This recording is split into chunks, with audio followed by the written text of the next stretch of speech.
News first channel ವೀಕ್ಷಕರಿಗೆ ಭವಿಷ್ಯ ಈ ದಿನ ಕಾರ್ಯಕ್ರಮಕ್ಕೆ ಸ್ವಾಗತ.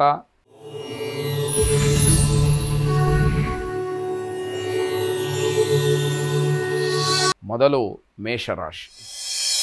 ಮೇಷರಾಶಿಯವರಿಗೆ ಸಾಂಸಾರಿಕವಾದಂತಹ ಸಾಮರಸ್ಯ ಸಮಾಧಾನವನ್ನು ಕೊಡುತ್ತೆ. ಮನೆಯಲ್ಲಿ ಎಲ್ಲರೂ ಕೂಡ ಒಳ್ಳೆಯ ಅಭಿಪ್ರಾಯವನ್ನು ಹೇಳ್ತಕ್ಕಂಥದ್ದು, ಯಾವುದೇ ಕೆಲಸಕ್ಕೆ ನಮ್ಮ ಸಹಕಾರ ಇದೆ ಅನ್ನುವಂಥದ್ದನ್ನು ಪರೋಕ್ಷವಾಗಿಯೂ ಕೂಡ ಬೆಂಬಲಿಸ್ತಕ್ಕಂಥದ್ದು ನಿಮಗೆ ಅನುಭವಕ್ಕೆ ಬರುತ್ತೆ. ಆಕಸ್ಮಿಕವಾಗಿ ಧನಲಾಭವಾಗುತ್ತೆ. ತಾಳ್ಮೆ ಇದ್ದರೆ, ದುಡುಕುತನವನ್ನು ದೂರ ಮಾಡಿಕೊಂಡ್ರೆ ನಿಮ್ಮ ಕೆಲಸಗಳೆಲ್ಲವೂ ಕೂಡ ಆಗ್ತಕ್ಕಂಥದ್ದು. ಅತಿಯಾದಂತಹ ಸಂತೋಷದ ಹಿಂದೆ ದುಃಖವೂ ಕೂಡ ಇರುತ್ತೆ ಅನ್ನುವಂಥದ್ದು ಎಚ್ಚರಿಕೆಯಾಗಿರಲಿ. ಕೇವಲ ಆ ಸಂತೋಷದಲ್ಲಿ ತೇಲಾಡ್ತಾ ಇರಬೇಕಾದ್ರೆ ತತ್ಕ್ಷಣದಲ್ಲಿ ಏನೋ ವ್ಯತ್ಯಾಸಗಳಾದಾಗ ಆಘಾತವಾಗುತ್ತೆ. ಮಾನಸಿಕವಾಗಿ ಒಂದಷ್ಟು ಸಮಾಧಾನ, ಒಂದಷ್ಟು ಆ ಒಂದು ಮುನ್ನೆಚ್ಚರಿಕೆ ಇದ್ದರೆ ಆಗತಕ್ಕಂತಹ ಅನಾಹುತಗಳಿಂದ, ಆಘಾತದಿಂದ ಸ್ವಲ್ಪ ಮಟ್ಟಿಗೆ ಹೊರಬರಲಿಕ್ಕೆ ಅವಕಾಶವಾಗುತ್ತೆ. ಆದಾಯದ ಮೂಲ ಹೆಚ್ಚಾಗ್ತಕ್ಕಂಥದ್ದು, ನಿರ್ದಿಷ್ಟವಾಗಿ ಏನೋ ಆದಾಯ ಬರತಕ್ಕಂತಹ ಕೆಲವು ವ್ಯವಸ್ಥೆಗಳಾಗಬಹುದು. ಬಂಧುಗಳಲ್ಲಿ ಏನೋ ಒಂದು ರೀತಿಯ ಅವಿಶ್ವಾಸ, ಅದು ಮನಸ್ಸಿಗೆ ತುಂಬ ಬೇಸರವನ್ನು ಉಂಟು ಮಾಡುತ್ತೆ. ಕಾರಣ ಬೇಕು ಅಂತ ಹೇಳಿ ಏನಿಲ್ಲ, ಏನು ಮಾತಾಡಿದರೂ ಕೂಡ ಬಂಧುಗಳಿಂದ ಒಳ್ಳೆಯ ಅಭಿಪ್ರಾಯ ಇಲ್ಲ, ಉತ್ತಮವಾದಂತಹ ಬಾಂಧವ್ಯವನ್ನು ಮುಂದುವರಿಸ್ಕೊಂಡು ಹೋಗಲಿಕ್ಕೆ ಮನಸ್ಸಿಲ್ಲ ಅನ್ನುವಂಥದ್ದು ತುಂಬ ಬೇಸರವಾಗ್ತಕ್ಕಂಥದ್ದು. ಕುಲದೇವತಾ ಪ್ರಾರ್ಥನೆಯನ್ನು ಮಾಡಿ ಶುಭವಾಗಿ. ವೃಷಭ ರಾಶಿ. ಹಳೆಯ ವ್ಯವಹಾರಗಳು ಏನೇ ಇದ್ದರೂ ಕೂಡ ಇತ್ಯರ್ಥವಾಗ್ತಕ್ಕಂತಹ ಸೂಚನೆಗಳಿದೆ. ನಿಮ್ಮ ಪ್ರಯತ್ನವೂ ಇರಬೇಕು, ಭಗವದ್ ಅನುಗ್ರಹ, ಅದೃಷ್ಟ ಎಲ್ಲವೂ ಕೂಡ ಒಟ್ಟಿಗೆ ಸರಿಯಾಗಿ ಕೆಲಸ ಮಾಡಿದಾಗ ಮಾತ್ರ ಇವೆಲ್ಲದಕ್ಕೂ ಅವಕಾಶಗಳು ಹೆಚ್ಚಾಗುವಂಥದ್ದು. ಗುರಿ ಸಾಧನೆಯ ಸಂಕಲ್ಪವನ್ನು ಮಾಡಿ, ನಾನು ಏನಾದರೂ ಸಾಧನೆ ಮಾಡಲೇಬೇಕು, ಜೀವನ ವ್ಯರ್ಥ ಆಗಬಾರದು ಅನ್ನುವಂತಹ ಭಾವನೆ ಮನಸ್ಸಿನಲ್ಲಿ ಮೂಡಬೇಕು. ವಿದ್ಯಾರ್ಥಿಗಳಿಗೆ ತುಂಬ ಸವಾಲಿರತಕ್ಕಂತಹ ದಿವಸ. ಅದನ್ನು ಸಮಸ್ಯೆ ಮಾಡಿಕೊಳ್ಬೇಡಿ, ಗೊಂದಲ ಮಾಡಿಕೊಳ್ಬೇಡಿ. ಬಹಳ ತಿಳಿಯಾಗಿ, ಸರಳ ಸುಲಭದಿಂದ ಅದನ್ನು ಬಗೆಹರಿಸಿಕೊಳ್ಳಿಕ್ಕೆ ಪ್ರಯತ್ನವನ್ನು ಮಾಡಿ. ಪ್ರಯತ್ನ ನಿಮ್ಮದಾಗಿರಲಿ, ಅದಕ್ಕೆ ತಕ್ಕ ಪ್ರತಿಫಲ ಸಿಕ್ಕೇ ಸಿಕ್ಕತ್ತೆ ಎನ್ನುವಂಥದ್ದು. ಬೇರೆಯವರ ವಿಚಾರದಿಂದ ಸಮಸ್ಯೆಗಳಾಗುತ್ತೆ. ನಿಮಗೆ ಬೇಡದೇ ಇರತಕ್ಕಂತಹ ವಿಚಾರದಲ್ಲಿ ನೀವು ಸುಮ್ಮನೆ ಇದ್ದುಬಿಟ್ರೆ, ತಟಸ್ಥ ನೀತಿಯನ್ನು ಅನುಸರಿಸಿಬಿಟ್ರೆ ನಿಮಗೆ ಯಾವ ತೊಂದರೆಯೂ ಇಲ್ಲ.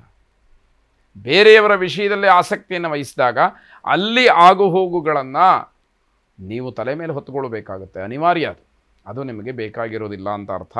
ನೌಕರಿಯ ಸ್ಥಳದಲ್ಲಿ, ಉದ್ಯೋಗದ ಸ್ಥಳದಲ್ಲಿ ಯಾವುದೇ ರೀತಿಯ ಮುಂದಾಳತ್ವ ಬೇಡ, ನಾಯಕತ್ವ ಬೇಡ, ಲೀಡರ್ಶಿಪ್ ಬೇಡ. ನಾನು ಈ ಕೆಲಸವನ್ನು ಮುಂದುವರಿಸ್ತೀನಿ, ಬೇರೆ ಎಲ್ಲರೂ ಕೂಡ ನನ್ನನ್ನು ಹಿಂಬಾಲಿಸಿ ನಾನು ಹೇಳ್ದಾಗ ಕೇಳಿ ಅನ್ನುವಂತಹ ಮಾತುಗಳು ನಿಮಗೆ ಮಾರಕವಾಗುತ್ತೆ. ಅದನ್ನು ಗಮನಿಸ್ಕೊಳ್ಳಿ.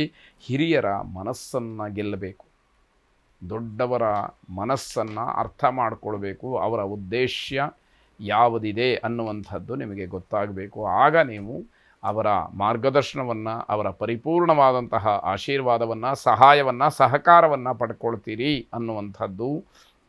ವಿಶೇಷವಾಗಿ ಕುಲದೇವತಾ ಆರಾಧನೆಯ ಜೊತೆಗೆ ನವಗ್ರಹರನ್ನು ಪ್ರಾರ್ಥನೆ ಮಾಡಿ. ನವಗ್ರಹರ ಸಂಪೂರ್ಣ ಅನುಗ್ರಹ ನಿಮ್ಮ ಮೇಲಿರಲಿ. ಶುಭವಾಗಿ. ಮಿಥುನ ರಾಶಿ. ವ್ಯವಹಾರದಲ್ಲಿ ಒಂದಷ್ಟು ಲಾಭವನ್ನು ಕಾಣಲಿಕ್ಕೆ ಅವಕಾಶ ಸಿಕ್ಕುತ್ತೆ.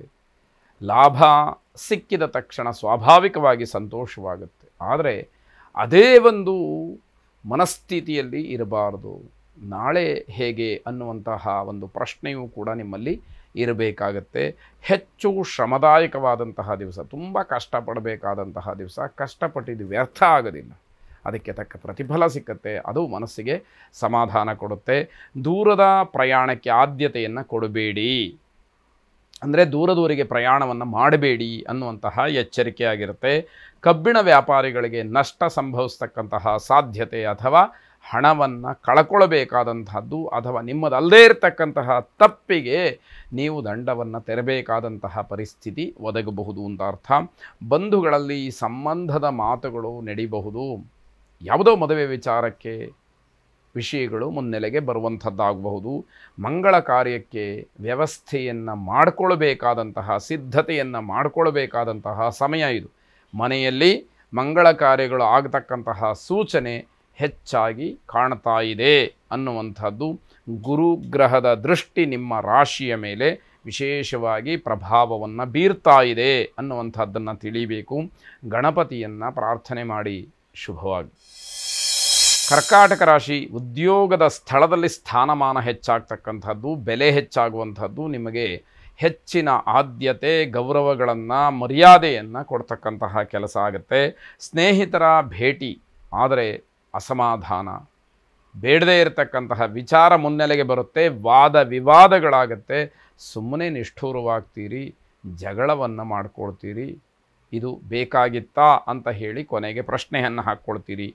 ಆರೋಗ್ಯದ ಬಗ್ಗೆ ಗಮನವನ್ನು ಹರಿಸಿ. ಹಿರಿಯರ ಆಗಮನ, ಹಿರಿಯರ ಉಪಸ್ಥಿತಿ ನಿಮ್ಮ ಮನಸ್ಸಿಗೆ ಸಮಾಧಾನವನ್ನು ಕೊಡುತ್ತೆ. ದೊಡ್ಡವರು ನನ್ನ ಜೊತೆಗಿದ್ದಾರೆ ಅನ್ನುವಂತಹ ಮಾನಸಿಕ ಧೈರ್ಯ ನಿಮಗೆ ಹೆಚ್ಚಾಗುವಂಥದ್ದು.